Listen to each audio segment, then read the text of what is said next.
बात कर रहा हूं। सारी चीज 4 लाइनों में है। पुलिस के द्वारा की गई बर्बरता को देखकर मेरा सर शर्म से रुक जाता था। पुलिस के द्वारा की जा रही बर्बरता से मेरा सर शर्म से रुक जाता था। आज पुलिस के प्रति हो रही बर्बरता से मेरा सर रुक चुका।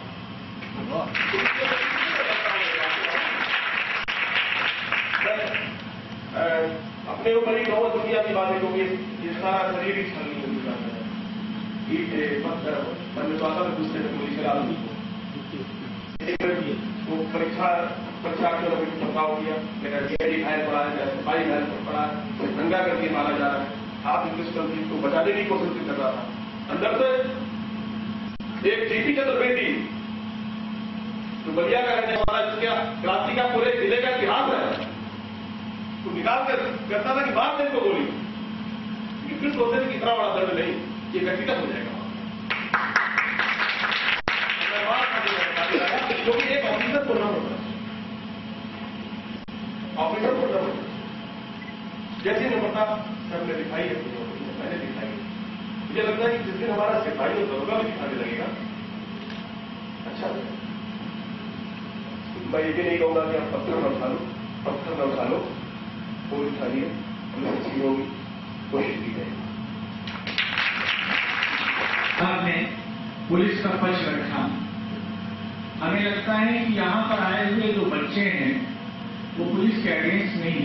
अभी यहाँ बहुत सारे ऐसे बच्चे हैं जो पुलिस के फेवर में भी बात करें, लेकिन साहब ये कहने में कोई हर्ज नहीं है और ना ही कोई परेशानी है कि बिहार, उत्तर प्रदेश या कह लीजिए कि पूरे उत्तरी क्षेत्र में पुलिस का जो राजनीतिकरण किया गया है, ये डीके ठाकुर साहब की जो बलि चढ़ी है वो भी राजनीतिकरण का ही कारण था। क्योंकि उस घटना का जो पीछे जो हुआ था वो 2 मिनट पहले की घटना थी।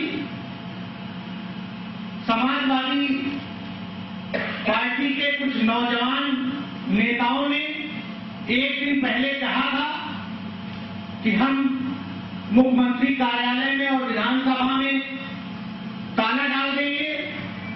पुलिस को पहले से सोचना चाहिए था, पहले से सजग रहना चाहिए था।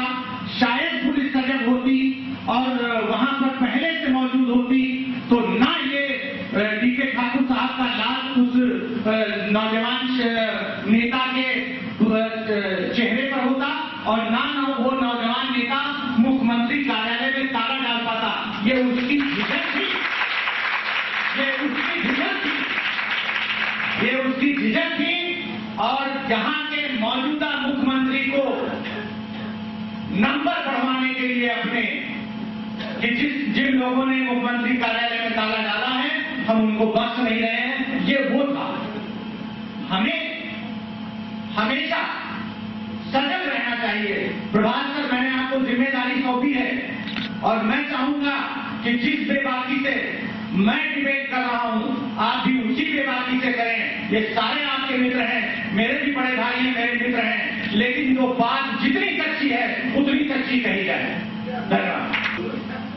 और इसका जो मुख्य उद्देश्य है वो इन बच्चों को इग्नाइट करना है। क्योंकि कैसे इग्नाइट करना है कि ये सही निर्णय सही समय पर सही मार्ग पर चलते हुए ले सके। और जब हम समाज के बारे में, क्योंकि प्रभात रंजन साहब ने राज्य की बात की, अराजकता की बात की, लेकिन शायद वो जो पॉलिटिकल थ्योरिस्ट हैं, चाहे वो सोशल कॉन्ट्रैक्ट थ्योरी हो, चाहे वो मार्क्स की थ्योरी हो, ग्रैमशी की थ्योरी हो, ईगल का सिद्धांत हो और हमारा संविधान हो, मुझे बड़ा अच्छा लगा कि एक बच्चे के सवाल के ऊपर इतने ज्यादा रिएक्शंस आए। पहले ही जानने की कोशिश करिए कि ये सारी डिस्कशन हम काय के ऊपर कर रहे हैं। शायद हम लॉ और लीगल प्रोसेस के ऊपर कर रहे हैं, क्योंकि पुलिस भी एक इंस्टीट्यूशन है। एक इंस्टीट्यूशन जो कि आप कह रहे हैं कि इसका अपराधीकरण हो गया है, इसका राजनीतिकरण हो गया है, इसका ये हो गया है, लेकिन वास्तव में वो एग्जीक्यूटिव आर्म है स्टेट का। कौन सी स्टेट का? 1950 के पहले, 1947 के पहले ब्रिटिशर्स थे तो उनका वो एग्जीक्यूटिव आर्म थी। तो स्वामी साहब ने बिल्कुल ठीक कहा, 1861 का जो पुलिस एक्ट बना हुआ है उसको अगर आप पढ़ें और जिन बातों को आप कर रहे हैं उनसे उनका कोई संबंध नहीं है। सोशल सर्विस पुलिस के एम्बिट में नहीं आता। आज जो उस एक्ट में उद्देश्य लिखे हुए हैं पुलिस फंक्शनिंग के, उसमें तो ये है prevention of crime, arrest of the people, maintenance of the law and order, ये सारी बातें हैं। लेकिन आजादी के बाद से जो संविधान आया और संविधान ने जो मूलभूत अधिकार प्रत्येक व्यक्ति को दिए, आर्टिकल 21 जो कि आत्मा बन गया, आज हम ये बात कर रहे हैं, ये कोई छोटी मोटी बात नहीं है। इसके ऊपर बच्चों के दिमाग में क्या पूरे के पूरे प्रदेश के दिमाग में आया होगा। लेकिन एक बात और सही कही, पहले समझिए लॉ क्या है। लॉ की डेफिनेशन जो बहुत से लोग दे लेते हैं कि law means set of rules enacted by public officials in legitimate way and they are having the sanction of the state behind them. लेकिन निवर्कर ने 2005 में कहा law is a word of many meaning.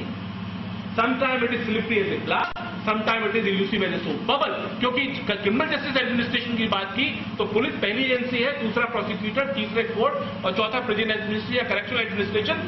तो पुलिस जिस तरह की चीजें न्यायालय के सामने रखती है, क्योंकि यहां पर पुलिस के ऊपर इसकी जिम्मेदारी ज्यादा आ जाती है कि जो वो, क्योंकि क्रिमिनल जस्टिस एडमिनिस्ट्रेशन में रिपोर्टिंग एजेंसी भी पुलिस है, क्रिमिनल जस्टिस एडमिनिस्ट्रेशन में इन्वेस्टिगेशन एजेंसी भी पुलिस है, क्रिमिनल जस्टिस एडमिनिस्ट्रेशन में अगर यहां पर डिटेंशन के, कस्टोडियल टॉर्चर के और चीजों के केसेस होते हैं और बाद में प्रूव होते हैं तो शायद सोचने की जरूरत तो है। पुलिस अधिकारियों को भी है, राजनेताओं को भी। पुलिस अधिकारियों से ज्यादा इसकी जरूरत राजनेताओं को, उनको लोगों को जो कि शासन में है। आजादी के बाद का जो हमारा ये जो लोकतंत्र है और इसको चलाने वाले जो लोग हैं वो मुख्य रूप से इसके लिए उत्तरदायी हैं। पुलिस ऐसी होगी कि उनको डिसाइड करना है। अभी अमेंडमेंट की बात सुप्रीम कोर्ट ने कही और सुप्रीम कोर्ट से डिसीजन आने के बाद भी बहुत सी स्टेट ने जो पुलिस एक्ट लागू किए हैं, आपको मालूम होगा कुछ स्टेट ने अपने यहाँ पुलिस एक्ट लागू कर दिए, लेकिन वो पुलिस एक्ट 1861 के पुलिस एक्ट से खराब है। मैं BPRND की जो एडवाइजरी कमेटी बनी हुई है उसका भी मैं मेंबर हूं और डीजी के साथ बैठ के बात होती है, डिस्कशन भी मैं करता हूं। और छात्र होने के नाते विधि का भी और क्रिमिनल जस्टिस एडमिनिस्ट्रेशन का भी वास्तव में ये कोई आसान सवाल नहीं है, क्योंकि आर्गूमेंट्स, काउंटर आर्गूमेंट्स बहुत दिए जा सकते हैं। लेकिन आपको एक चीज समझनी है, आपको इस देश को एक अच्छा देश बनाना है, अपने रहने योग्य बनाना है। एक बच्ची ने यहाँ के एक बहुत बड़े नेता हैं उनसे पूछा कि सर क्या जो रोल मॉडल क्राइसिस की आप बात कर रहे थे, एक तो सवाल पूछा गया कि कोई आप ऐसा लिविंग रोल मॉडल बता सकते हैं राजनीतिज्ञों में, तो उन्होंने कहा भाई तुमने बड़ा कठिन सवाल पूछ लिया। तो उसने कहा सर अच्छा एक बात और बताइए, वो कब समय आएगा जबकि मैं अपने देश के गीत दूसरों देशों की तरह गा पाऊंगी। मेरे देश के अंदर वास्तव में बहुत शांति है, यहाँ पे जो इक्वलिटी है, यहाँ पे जो और चीजें हैं वो दूसरे देशों के समान है। तो शायद ये तभी हो पाएगा जबकि अनुशासन, सबसे बड़ी जरूरत अनुशासन की है। और शायद जी जो विवेक साहिल साहब ने या इनके साथियों ने प्रभात जी जो बात कर रहे हैं वो इसकी ये बात आ रही है कि अनुशासन को लागू करने वाले अगर अनुशासित हो जाएंगे तो शायद ये रास्ता आसान हो जाएगा, ये रास्ता आसान हो जाएगा। लेकिन अगर उनमें ही अनुशासन की कमी होगी और उसका लाभ उठाकर, अभी इलेक्शंस होते हैं, मैं भी इस समाज में रह रहा हूं, तो जिस तरह मैं पूरे देश में आता जाता रहता हूं, तो जैसा पहले तो इलेक्शन में बड़ी मेहनत करनी पड़ती थी, लोगों के पास जाना पड़ता था, सब करना पड़ता था। अब तो बड़ा आसान हो गया है, अधिकारियों के साथ अपने कर लीजिए और कुछ वहां के उन लोगों के साथ कर लीजिए। तो इलेक्शन का जो, और शायद आपको दिखता भी है किसी भी राज्य में इलेक्शन क्यों ना हो, इलेक्शन के पहले जिस तरह से मास ट्रांसफर होते हैं, लेकिन इलेक्शन कमीशन ने कानून बना के उसी तरह से उस भूमिका को और ज्यादा स्थापित करने की कोशिश की कि नहीं ये रूल्स बनेंगे। तो आपको ये समझना है कि आप चाहे पॉलिटिकल साइंस पढ़ रहे हो, चाहे आप इकोनॉमिक्स पढ़ रहे हो, चाहे सोशियोलॉजी पढ़ रहे हो, चाहे इंग्लिश लिटरेचर पढ़ रहे हो, या मैनेजमेंट के विद्यार्थी हो या इंजीनियरिंग के विद्यार्थी, सबसे पहले चीज आपको ये समझनी है, क्योंकि ये मैंने कहा है ये क्रिएटिविटी क्रिएट करने के लिए डिबेट है, आपके दिमाग को इग्नाइट करने के लिए डिबेट है, आपके अंदर एक क्षमता डेवलप करने के लिए है कि आप जान पाए कि आपको सही समय पर सही निर्णय कैसे, क्योंकि अगर आपने सही समय पर सही निर्णय नहीं लिया, पब्लिक हॉस्पिटलिटी के समय एक पुलिसमैन को किस तरह से बिहेव करना है, क्राउड मैनेजमेंट एक बहुत बड़ा प्रश्न है। और ये जो पुलिस में आते हैं बड़े आईपीएस अधिकारी जो होते हैं, पीपीएस अधिकारी जो होते हैं, वो श्रेष्ठ छात्र होते हैं, हर आदमी नहीं बन पाता, लेकिन उनके आने के बाद में जिस तरह का हमारे पास एनवायरनमेंट है, उसके अंदर रहकर जो डिसीजन मेकिंग है, इनकी डिसीजन मेकिंग किस तरह से करते हैं, तो शायद ये बड़ा अच्छा आपके पास समय भी है कि अगर आपके इस तरह कुछ सवाल हो कि ये, क्योंकि जब प्रभात जी ने सवाल उठाया जो अराजकता की बात कर रहे थे कि पुलिस में ह्यूमन राइट सेल की क्यों जरूरत है, पुलिस में नहीं, अब तो मीडिया में भी ह्यूमन राइट सेल की जरूरत आ गई, यूनिवर्सिटीज में भी आ गई। हमको क्यों? क्योंकि अगर हमें ये अनुशासित और सभ्य समाज बनाना है तो हमें पहले समझना पड़ेगा ह्यूमन राइट्स होते क्या हैं। और मुझे माफ करिएगा, सच बता रहा हूं, हम लोग इस शब्द का इस्तेमाल तो करते हैं ह्यूमन राइट्स का, लेकिन हम इसका मतलब नहीं जानते ह्यूमन राइट्स के बाद तात्पर्य क्या है। हम ह्यूमन राइट्स शब्द को इंटरनेशनल लॉ की टर्म की तरह से, जो कि ह्यूमन राइट प्रोटेक्शन एक्ट के जो रेफरेंस में हम बात कर रहे हैं, या UDHR universal declaration of human right, या international covenant of civil and political rights, या international covenant of socio cultural, इसमें बात कर रहे हैं। उसके बाद के जो चीजें, क्योंकि आर्गूमेंट सवाल उठाने, और मैं साहिल साहब को बधाई देना चाहता हूं, कहाँ है साहिल जी, क्योंकि ये जो आपने काम किया है इन बच्चों को यहाँ लाके, और एक ये नया फॉर्मेट जो डिबेट डेवलप किया कि मैं गोस्वामी जी के चेहरे पर भी थोड़ा सा वो देख रहा था, और चतुर्वेदी जी जब बात कर रहे थे तो उनके चेहरे की भी परेशानी देख रहा था, तारापुरी साहब और हमारे रामेश्वर दयाल जी थोड़ा सा मुस्कुराते हुए, इनके दिमाग में इनका पूरा सारा जीवन चला गया होगा। क्यों? क्योंकि मैं भी पुलिस अधिकारी का बेटा हूं। जिस समय सिख राइट्स हुए, जिस समय यहाँ पे सिख राइट्स हुए थे, उस समय मेरे जो पिताजी थे वो इस जिले में पोस्टेड एसपी की तरह से, उस जिले में कोई भी राइट नहीं हो पाया, काफी कार्रवाई की गई। जब शांति हुई तो वो उन पहले अधिकारियों में से थे जिनके जिले से ट्रांसफर किए गए थे। आपको ये गवर्नेंस, ये चेहरे, ये फोटो तो दिख जाती है, लेकिन पुलिस अधिकारी की पीड़ा और पुलिस अधिकारी जो चॉइसेस कर रहा है, प्रॉक्टर में था, एडिशनल प्रॉक्टर था लखनऊ यूनिवर्सिटी में, तो छात्रों और कुछ झगड़ा हुआ, पुलिस ने कुछ कार्रवाई की, एक दरोगा जी बिल्कुल शांति से बैठे हुए थे कुर्सी के ऊपर, प्रॉक्टर ऑफिस के बाहर ही। मैं एक बार गया, दो बार गया, देखा दरोगा जी पे वो उसी तरह से बैठे हुए थे।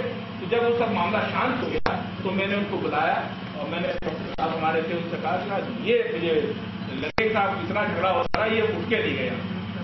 तो उसने बड़ी बेबाकी से कहा, बोले साहब मैं कहां उठकर जाऊं, मैंने जहां जहां पर पब्लिक इंटरेस्ट में काम करने की कोशिश की, ये कोई आंसर नहीं है, मुझे वहां सस्पेंड होना पड़ा। और जहां मैं चुपचाप बैठा रहा, वहां बाद में मुझसे यही पूछा गया तुमने ये क्यों नहीं किया, वो नहीं किया, बड़ी छोटी सी चीजें थी, लेकिन मैं बड़ी भारी मुसीबतों से बाद में बच गया। अब आप बताइए मुझे क्या करना चाहिए? शायद ये सवाल आपके लिए भी, ये सवाल आपके लिए भी है कि सड़क के ऊपर अगर पुलिस नहीं है और एक चेन स्नैचर चेन खींचता है, कितने लोग उसको रोकने की कोशिश करते हैं। आपका कानून तो आपकी अधिकार देता है कि अगर किसी व्यक्ति के खिलाफ कोई भी कोर्ट बल का प्रयोग किया जाता है, उसी अनुपात में आपको भी बल प्रयोग करना चाहिए। इंडिया का लॉ बड़ा अच्छा लॉ है, राइट ऑफ प्राइवेट डिफेंस के अंतर्गत अपनी शरीर, अपनी संपत्ति, दूसरे का शरीर, दूसरे की संपत्ति को बचाने के लिए आपको वो सारे अधिकार प्राप्त हैं जो कि पुलिस अधिकारी को प्राप्त है। क्योंकि पुलिस अधिकारी जब हिंसा का प्रयोग करता है, इंस्पेक्टर और सिपाही, तो वो राइट ऑफ प्राइवेट डिफेंस के अंतर्गत कार्रवाई करता है। सीआरपीसी के अंतर्गत उनको कोई भी कार्रवाई करने की जरूरत नहीं है। तो उतनी सीमा तक आप भी पुलिस अधिकारी हैं, लेकिन आप अपने अधिकारों को कितना प्रयोग करते हैं ये भी सोचने का विषय है। तो शायद मुझे इंटरवेंशन करने की इसलिए आवश्यकता पड़ी क्योंकि ये डिबेट बड़ी अच्छी, और मैं तो बड़ी जल्दी में आया था सोच के, लेकिन इतनी अच्छी डायरेक्शन में जा रही है। और मैं आपको बधाई देना चाहता हूं, साहिल साहब आपको भी और आपको भी, क्योंकि आपने राज्य का सिद्धांत, इस पर कभी हम लोग बैठ के अलग अलग एक और चर्चा करेंगे। लेकिन बच्चों इस बात का ध्यान रखो कि इस डिबेट से हमको निकालना क्या है? हमको निकालना ये है कि हम पुलिस को कैसे मजबूर कर सकते हैं कि वो बहुत ही अनुशासित ढंग से। एक बिल्कुल ही एकेडमिक धारा है और दूसरी धारा है व्यवहारिक। चौहान साहब जो कुछ भी बोल रहे थे वो एक एकेडमिक धारा है, लेकिन उसको व्यवहारिक पहलू से देखें और उसके बाद हम ये नतीजा निकालें। और उसमें मैं चाहूंगा कि विद्वज्जन हैं वो बताएंगे कि आखिर उपाय क्या हो, पुलिस विवश कैसे हो कि वो जनोन्मुखी बने। इस पर हम विचार तो कर लेते हैं, लेकिन कैसे बने इसके उपाय पर थोड़ी बात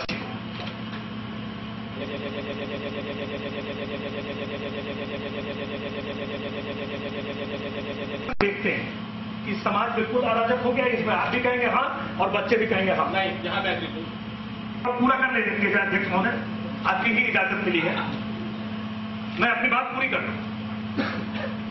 मैं चौहान साहब से बिल्कुल 100% असहमत। पूरा का पूरा समाज अराजक है। मैं अपनी बात कह देता हूं, चौहान साहब से अपेक्षा करूंगा। मैंने पहले ही कहा कि मैं कैटेलिटिक एजेंट हूं, मैं चाहता हूं कि कोई नतीजा निकले। इसी वाले रेफरेंस वाला नहीं, इटली वाले सेंस में नहीं। अब ये तो करने दीजिए। हाँ, मैं 2 मिनट अपनी बात। मैं छोटी छोटी बातों को कहता हूं। मैंने वो कब बाएं मुड़ेगा और थूकेगा और कब दाहिने मुड़ेगा थूकेगा, सबको अनुभव है। ये जो पूरी सोसाइटी की स्कूलिंग का जो काम था, ये किनका था? हमारी पूरी जो स्कूलिंग हुई है